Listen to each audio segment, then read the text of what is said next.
Good morning everybody. Good morning बोलो बेटा। और पढ़ाई वगैरह ठीक चल रही है? कर दे सीधे। देखो मैं ये कुछ सुझाव, वैसे आप जैसे भागचंद जी सर हैं, मेरे अग्रज भी हैं और हमेशा ये संचालन में इनका ना जो संस्कारों के साथ साथ अध्ययन पर ये बहुत अच्छा ध्यान देते हैं। फिर मैं कुछ आपको सुझाव देना चाहता हूँ कि पढ़ाई को अपने एक जीवन का हिस्सा बनाएं।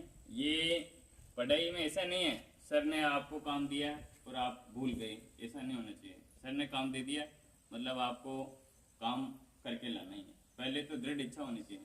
आप घर पे जाते हो तो घर पे जाते ही जैसे विद्यालय दूसरे दिन आ रहे हैं तो अपने आप अपने सोचना चाहिए पहले, भाई मेरा कुछ काम दिया हुआ सर ने तो वो रह तो नहीं गया। यदि कोई दूसरे दिन भूल के आ गया तो इसका मतलब है आप में थोड़ी कमी है। होमवर्क जितने भी देते हैं सही समय पर कर लें, याद के लिए दिया जाता है, याद करें। और अपने याददाश्त में भी एक ऐसा रहता है, कुछ भी एक जैसे एक कविता है, कुछ 4 लाइन आपने याद की है तो दूसरे दिन आपने याद कर ली, दूसरे दिन अपने आप वो 50% अपन भूल जाते हैं, दूसरे दिन 50% रहेगी, फिर आप वापस याद करो। पर पहले दिन आपको 10 मिनट में 4 लाइनें याद हो रही थी, दूसरे दिन में 5 मिनट में अपने आप याद हो जाएगी। फिर तीसरे दिन आप वापस हल्का सा भूलोगे, लेकिन फिर तीसरे दिन आप वापस याद करोगे तो 2 मिनट में फटाफट याद हो जाएगी।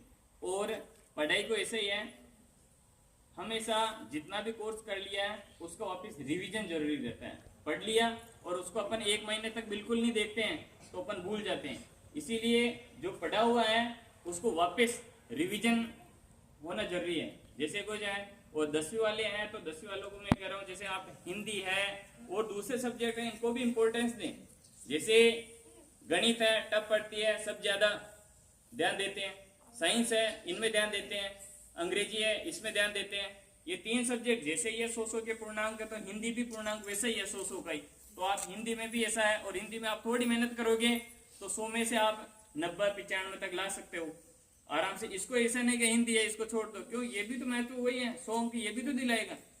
और 100 अंक जैसे संस्कृत है, संस्कृत भाषा में तो देखो बहुत सरल है, यदि आप थोड़ा सा ध्यान दोगे तो 100 में से 100 भी आ सकते हैं। राइटिंग अच्छी है तो 100 में से 100 आ जाएंगे, तो आपके कितना परसेंटेज बनाने में ज्यादा फायदा है। यदि अपन जैसे जितने भी सब्जेक्ट है उनमें गणित में और विज्ञान में अंग्रेजी में तो 100 के लिए प्रयास करते रहे, अपन 90 आ रहे हैं। और हिंदी को जितने सरल है, हिंदी संस्कृत सरल है तो इस पे ध्यान नहीं दे रहे हैं, इनमें भी कम नंबर आ जाएंगे। थोड़ी मेहनत आप ज्यादा करोगे तो इसमें ज्यादा आ जाएंगे, तो आपके प्रतिशत में भी बढ़िया रहेगा। और आजकल अपन गांव में है, शहर में, इसमें हर जगह जा रहे हैं तो विद्यार्थी सबसे पहला उद्देश्य ये रह गया अध्ययन, पढ़ाई करना और सेल्फ स्टडी।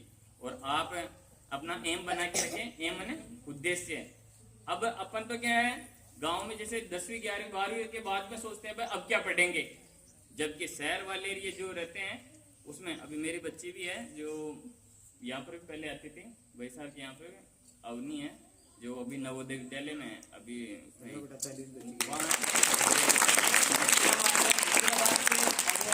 1 साल का माइग्रेशन है तो वो भरूच है वहाँ पर।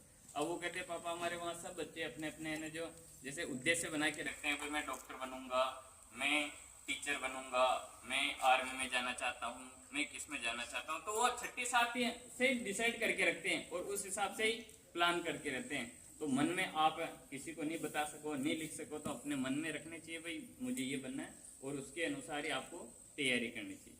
और दिनचर्या मतलब हर चीज में ऐसे रोजाना, जैसे पढ़ाई अपना बोझ नहीं है, पढ़ाई को आप इंटरेस्ट लेके पढ़ो। और जैसे पढ़ाई कब तक बोझ रहेगी, जैसे अंग्रेजी है, मुझे हार्ड कब तक लगेगी, जब तक मैं उसको पढ़ूंगा नहीं। 1 बार पढ़ लिया, 2 बार पढ़ लिया, अपने आप इंटरेस्ट आने लग जाता। जब याद हो जाता ना अपने कुछ भी चीज तो अपने आप ही दूसरी बार पढ़ोगे तो अच्छा लगने लग जाएगा। इसीलिए मैं कहता हूँ कोई सब्जेक्ट में हार्ड नहीं है, आप रिवीजन करें और जो टफ है उसको थोड़ा ज्यादा समय दें। और विद्यालय में नियमित आए। पहला ये भी रहता है कभी भी जैसे बोर्ड क्लास है, बोर्ड क्लास में तो एक भी दिन मिस नहीं होना चाहिए। अत्यावश्यक कोई ज्यादा तबीयत खराब है, कोई अत्यावश्यक है तो।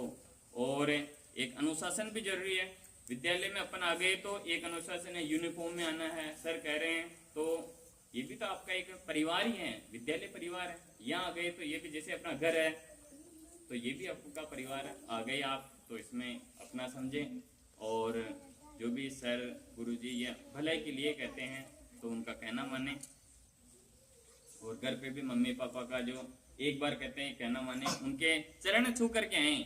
आप में से पेट टच करके आते हो, डोब दे के आते हो क्या? देखिए कौन आज करके आए, ईमानदारी से हाथ ऊपर करो, देखे। बहुत अच्छी बात, ठीक है, अच्छी बात है, हाथ नीचे कर लो। इसीलिए है ना, क्योंकि पहले उनके भी पेट छू के आओ आप यहाँ करके। और रोजाना जैसे 10वीं वाले हैं, तो मैं ये नहीं कर रहा हूँ रिटर्न काम लिखित को नहीं, आज से ही।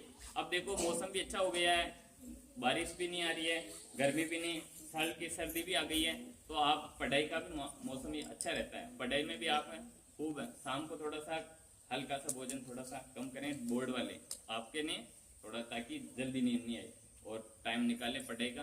धीरे धीरे, जैसे आज 2 घंटे निकाल रहे हैं, 2.5 घंटे 3 घंटे रेगुलर निकालें। ये नहीं कि एक दिन तो भाई सर ने कह दिया तो आज तो 10 घंटे पढ़ने हैं, सर ने कहा भाई पढ़ने से ही अपना जीवन भविष्य बनेगा, तो आप खूब 10 घंटे और 2-5 दिन बिल्कुल ही नहीं पढ़ो, तो वो एवरेज औसत निकालोगे तो कम हो जाएगा। इसीलिए रोजाना नियमित रखें। 2-2 घंटे पढ़ रहे हो तो रोजाना एब्सेंट नहीं होने चाहिए, ठीक है।